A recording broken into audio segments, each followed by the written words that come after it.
现在大家看到的是虚幻5接入 AI 神经网络渲染后的实时演算画面。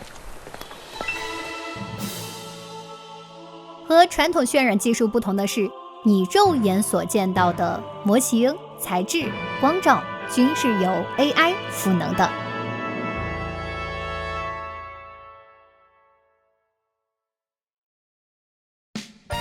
嗨，我是阿狸。不知道各位有没有这么一种感觉哈？近几年的游戏画面本质上是没有特别大的进步，但显卡需求呢却是指数级的提高。有同感的观众请扣一波1。我个人的感受是，自大表哥2开始，传统光栅就陷入了瓶颈。这几年游戏画面提升几乎可以说是靠光追，但哪怕是开路径光追，和离线渲染的 CG 呀、电影光照相比，完全不是一个 level。我想最大的原因在于光追反射次数，离线渲染的 CG 电影可以反射几十次甚至是几百次的路径，而游戏光追呢只能反射1到2次。如果想要现阶段游戏达到 CG 电影的画质，对于显卡厂商来说只有2种选择：一是让民用显卡性能在短时间内增加几百倍，并且呢要保证大家买得起；第二则是另辟赛道，弯道超车。而 NV 呢选择了后者，引入了 AI 神经网络来拼好画面。在20系发售时，很多玩家认为 Tensor Core 是捆绑套餐，但现在用2030系的观众认为有 Tensor Core 是亏了还是赚了呢？而今年的50系 GPU 的第5代 Tensor Core 引入了多个神经网络渲染技术，我也有幸提前体验到了 UE5 神经渲染合集 demo。首先是 RTX 神经材质，它能靠 AI 提升纹理材质的精细度。RTX Mega Geometry 允许为边界体积层次结构添加新的层次结构。说人话就是通过 AI 强化模型精度，我们可以看到 AI 处理后的模型面数有显著的增加。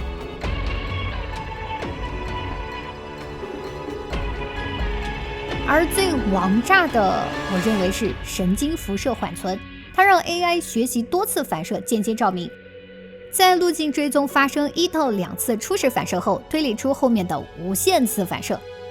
说人话就是用 AI 来计算 CG 电影常用的多次反射光追，让光追的效率提升几十倍。而实际效果嘛，说是爆杀虚幻5 Lumen 都不为过。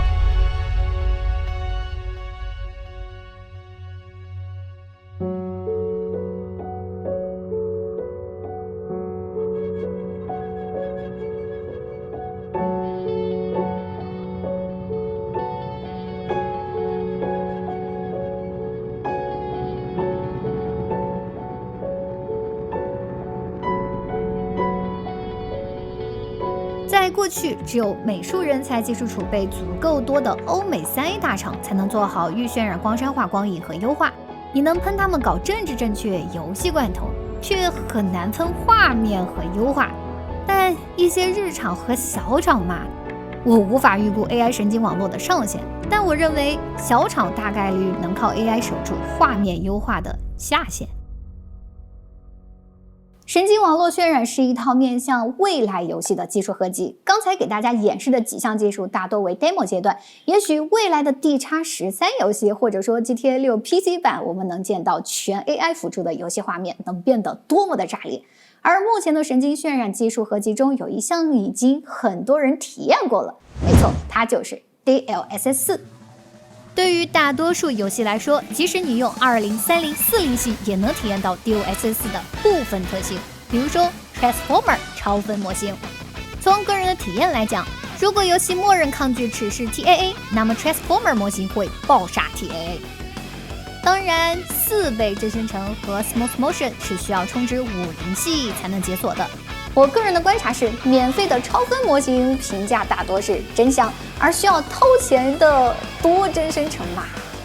而正好我的大碉堡是装修完成了，前几天呢也邀请了一些粉丝来我这里体验了多帧生成。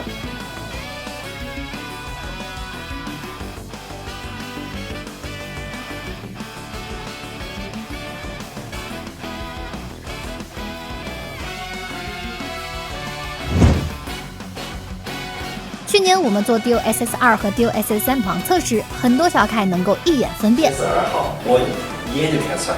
这边应该要流畅一些。这应该是这一台2号机应该是 DOS。那今年我们就加大一点点的难度。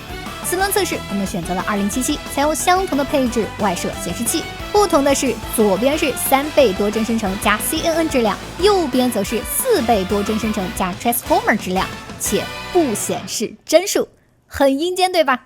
那么测试开始。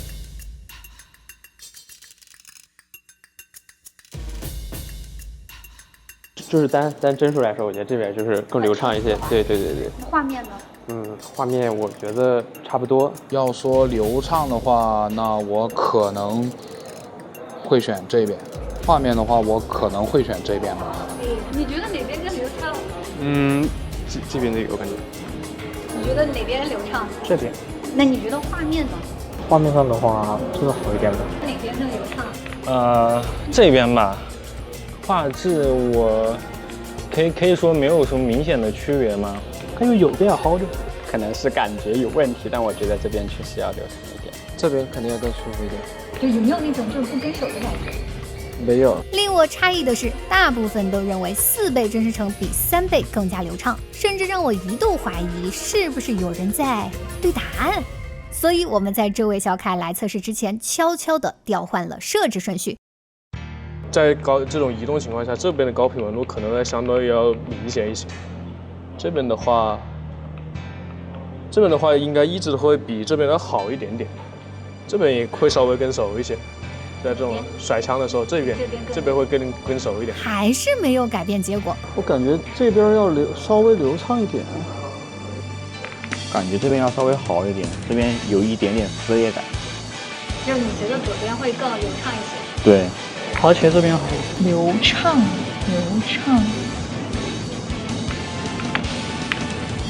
这个，我也是觉得这个。你们都觉得左边更流畅？对。反倒是这次很多观众感受不出超分的差距。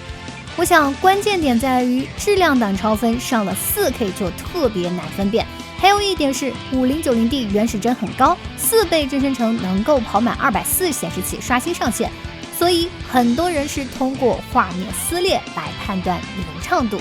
不过如果在原始帧很低时开插帧嘛，不用注册，光放视频大家就能看到明显的算法痕迹。所以个人认为多帧生成是一个优秀技术，但极度依赖原始帧，在游戏还不是全 AI 神经网络渲染之前，传统光闪性能依旧非常重要。